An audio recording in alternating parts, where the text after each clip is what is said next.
Good morning students. आज का हमारा टॉपिक है डिस्काउंट यानी बट्टा। तो बट्टा क्या होता है कि पहले सीपी होता है यानी कॉस्ट प्राइस। जैसे दुकानदार किसी चीज़ को कॉस्ट प्राइस पर खरीदता है, फिर उसको सेलिंग प्राइस यानी सेल प्राइस पे बेच देता है।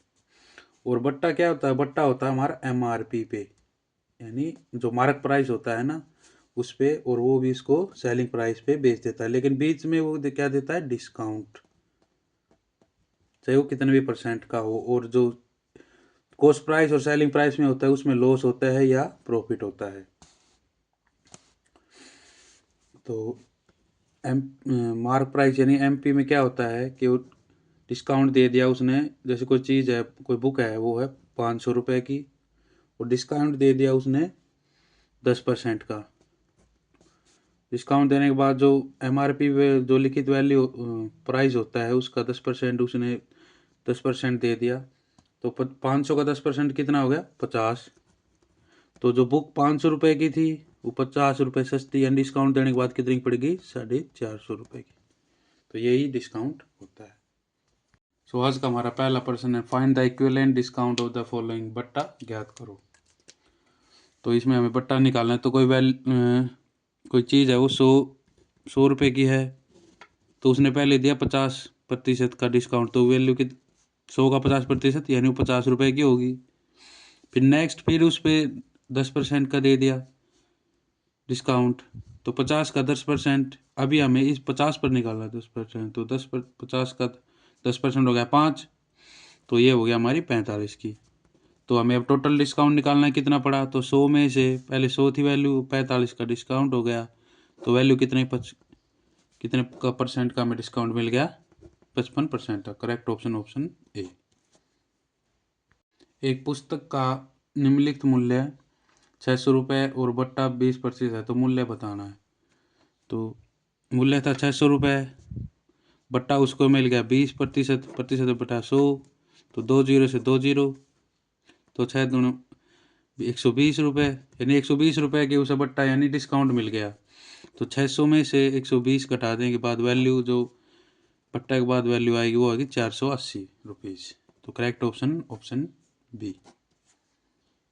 नेक्स्ट क्वेश्चन, बट्टा प्रतिशत ज्ञात करें। तो किसी चीज़ का मूल्य 100 रुपये है, उसको पहले 50% डिस्काउंट मिला, तो वैल्यू होगी 50 की, 50% का डिस्काउंट हो गया। फिर अब जो अगला जो 40% का डिस्काउंट है वो 50 पर लगेगा, तो 50 का 10% 5 और 40% 20, तो 20 का और डिस्काउंट हो गया, तो ये हो गया 50 में 20 गया तो 30। तो टोटल वैल्यू हमें कितनी मिली? पहले 100 की थी, डिस्काउंट होते होते 30 की होगी, तो 30 घटा देंगे 70, तो कितने परसेंट का डिस्काउंट हुआ है? 70%, ऑप्शन डी। नेक्स्ट क्वेश्चन, बट्टा ज्ञात करें। तो किसी चीज़ का मूल्य 100 रुपये है, उसको पहले 25% बट्टा मिला, तो चीज़ होगी 75 की, 25% डिस्काउंट हो गया। अब 75 पे उसको 20% का डिस्काउंट, 20% का डिस्काउंट मिला, तो उसको अब 75 का 20% हो गया 15, और अब वो चीज़ होगी 60 की, 60 पे उसको फिर 10% का डिस्काउंट मिला, तो 60 का 10% 6, तो 60 में से अब वो 54 की होगी, और 6% का उसको डिस्काउंट मिल गया 6 रुपये का। तो टोटल डिस्काउंट कितना हुआ? पहले 100 की थी, अब डिस्काउंट होते होते वो 54 की होगी, तो डिस्काउंट जो टोटल बट्टा हो कितना मिला हमें? 46% बट्टा मिला। तो करेक्ट ऑप्शन सी। हमारा नेक्स्ट क्वेश्चन है, बट्टा ज्ञात करो। तो कोई चीज़ की वैल्यू 100 रुपये है, तो उसको पहले 50% का डिस्काउंट मिला, तो उसकी 50 के बाद वो 50 की रहेगी, 50 के ऊपर उसको फिर 30% का डिस्काउंट मिला, तो 50 का 30% 15, तो 50 में 15 का वो 35 की रहेगी, 35 को फिर 20% का डिस्काउंट, तो ये हो गया 35 का 20% हो गया 7, तो ये हो गया 28 की, 7% डिस्काउंट मिल गया। तो टोटल डिस्काउंट कितना मिला उसको? 100 में से जो पहले 100 वैल्यू थी अब 28 बच गई, तो 100 में से 72, तो उसको 72% का डिस्काउंट मिला। नेक्स्ट क्वेश्चन, अंकित मूल्य 60 रुपये और 10% छूट देने पर विक्रय मूल्य ज्ञात करो।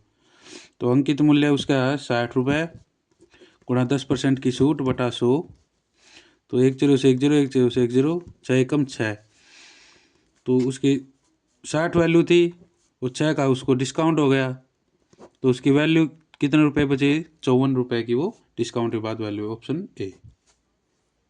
नेक्स्ट क्वेश्चन, अंकित मूल्य 800 रुपये और छूट 20% है, तो विक्रय मूल्य ज्ञात करना है। तो 800 रुपये अंकित मूल्य गुणा 20% के लिए 100 से भाग, तो 100 2 0 से 2 0, तो 8 0 0, 8 दूनी 16, तो वो चीज़ थी 800 की, 160 रुपये का उसको डिस्काउंट मिल गया, तो अब वो कितने की होगी चीज़? 0, 10 में से 6 गए 4, 7 में एक गया 6, तो वो होगी 640 रुपये। Correct option, option C. Next question is और लास्ट क्वेश्चन। तो वीडियो अच्छी लगी हो तो वीडियो को लाइक करें, शेयर करें और चैनल को सब्सक्राइब करें। तो अंकित मूल्य 500 रुपये और बट्टा 40 रुपये, तो विक्रय मूल्य ज्ञात करना है। 500 रुपये बट्टा 40 बटे 100, 2 0 से 2 0, ये हो गया 5 0 0, 5 चौक 20, तो डिस्काउंट के बाद डिस्काउंट कितना मिला उसको? 200 रुपये का, और थी कितने की? 500। तो अब डिस्काउंट के बाद जो सेलिंग प्राइस होगा वो क्या होगा? 0 0 5 3, तो 300 रुपये। तो करेक्ट ऑप्शन, ऑप्शन डी।